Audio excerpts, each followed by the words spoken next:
Here we are today to talk a little bit about a few different types of tiny house trailers. So on my left here, you'll see this is a modified car hauler, basically. Being that we've seen, I don't know, maybe 50, 100 different trailers in the past year or so. We've done over 200 different tiny houses. A little bit different style than if we were a tiny house builder or maybe a trailer manufacturer, because we get to see the whole gamut. People bring in trailers they found on Craigslist, trailers they had custom built, as well as trailers from tiny house manufacturers across the nation. So we've seen a lot of trailers. So the first one we want to talk about today is kind of the backyard, change it into a tiny house trailer type. So this is a car hauler that's been modified to put a tiny house on. So when it came to us, it only had 6 feet and 11 inches of width.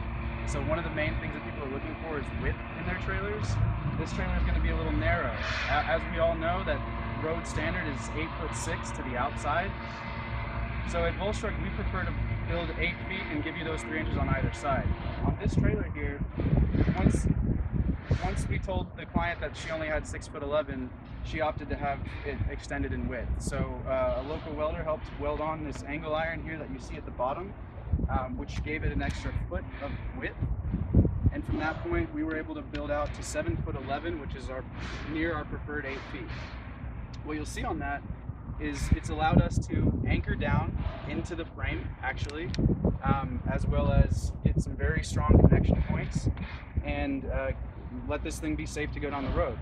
Now, as you look closer at this trailer here, what you'll see is that there's already wood in the deck. And, whether it's pressure treated or painted wood, it's still not what you want as your finished floor, obviously. So this client's going to have some work to do to create some sort of subfloor that works and is insulated and makes sense. That's pretty much it for this trailer. Another thing to consider here is the front bar. A lot of car haulers, and this is a similar problem we run into with gooseneck trailers for tiny houses, is that this is right up against that front wall. So in a lot of ways, this is an unnecessary thing in the tiny house world. Now, if it was a car hauler, they probably tied chains to it or something like that, but in our world, doesn't matter. So we'll talk a little bit more about how that affects goosenecks as well. But in this trailer, I would say if you're on a budget, you can make it work, but again, there was an added expense to add the steel to the sides of the trailer to make it fit.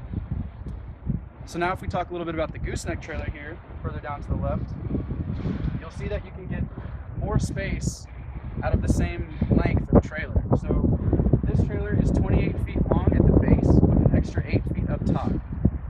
Typically we call it a 28 plus 8. So what you can get out of that is a 28-foot base and then a mid-level that's another 8 feet long in this house.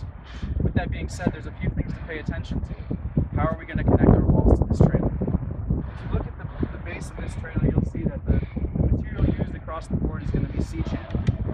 It's great, it's very strong, and it does a great job of keeping things sturdy. But one thing that's hard to do is this is only about 2 inches, and most wall systems are 3.5 to 6 inches. So with that space, in order to anchor down with a heavy-duty bolt, you really need a little bit more steel to bite into. Another thing about this is, being that it's 28 feet long, it's got two 8,000-pound axles on it with G-rated tires. So this is a heavy-duty trailer. This is made to go down the road with a lot of weight on it. And that's exactly what it will do when it's finished. Now, another thing to look at on this trailer, as we talked about, is the gooseneck section here. So if your wall goes all the way out to right here, you're going to have to allow a little bit of extra space to build up to this space and continue to have both rooms in your house. Another thing to look at is the jacks. So these jacks are connected, so when one goes up, the other one also goes up. This is great for when you're just lifting it up and down off of your truck, but when it comes time to actually level your trailer for your build or for when you're done, this is going to have to be modified. You'll also see that there's jack points across the base of the house. These right here are your jack points, and you can add in your piston jacks there to raise your house up and give yourself the level surface you need to start building. Now if we move on, there's one more trailer to talk about. It's down here at the end. And off the first glance, there's a few different things that you'll notice about this trailer. The first one being that it's a very low profile trailer. It's quiet, it doesn't really get into the design of the house. We like that. From an architectural perspective, if you can hide the trailer, you're doing it right. On top of that, there's a whole thermal aspect to that.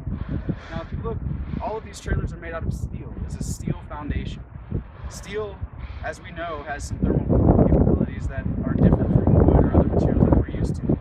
Now, with our framing, we figured it out. In order to stop the bridging, the heat transfer, what we recommend is a layer of continuous insulation. They've been doing it for years. When it comes down to the trailer, though, it's a little bit different of a story. So, when you've got this massive steel beam underneath your house, it's going to act like a energy charge to just bring all of the heat or the cold directly into the space that you're trying to live in comfortably. On this trailer here, what you'll notice is that the walls have actually been dropped down a little bit below the subfloor. So if you look closely here, this allows us to actually insulate an area of the trailer that in most other trailers is otherwise not insulatable. So this space right here becomes a space to stop any thermal bridging. And this trailer has the ability for you to put in your own pan, run your own services and everything that you need so that you can do this as custom as you like. On top of that, this trailer provides structural wheel wells, which are great for the fact that this is a house that's moving, and when you're flashing all across your different wheel well sections or different small openings, you really got to make sure that there's not too much flex or the flashing might give.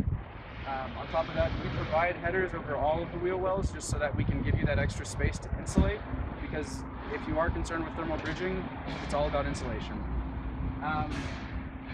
Another thing to note, you've got the 4 jack points on this trailer as well.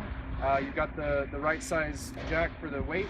This trailer is rated for 14,000 pounds, and we don't suspect to get there with the lightweight trailer and the lightweight frame. Another thing about this trailer is that we have set jack points so that you can actually raise this trailer up and lay jacks down and leave it on blocks.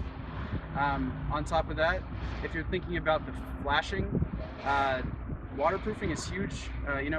In traditional house building, you're only thinking about waterproofing in 1 or 2 directions, down and maybe from the side. The rain's going to be falling down based on gravity, or from the side based on wind. It's a whole different story when you start going 35, 40 miles an hour down the road. Rain's going to come up from underneath, it's going to come from all sides. If you're in a rainstorm, it's like driving through a river. So if you keep that in mind, flashing is absolutely the most important step of building your house. You want to make sure to waterproof this thing to the utmost extent so that you're not worried about mold and condensation.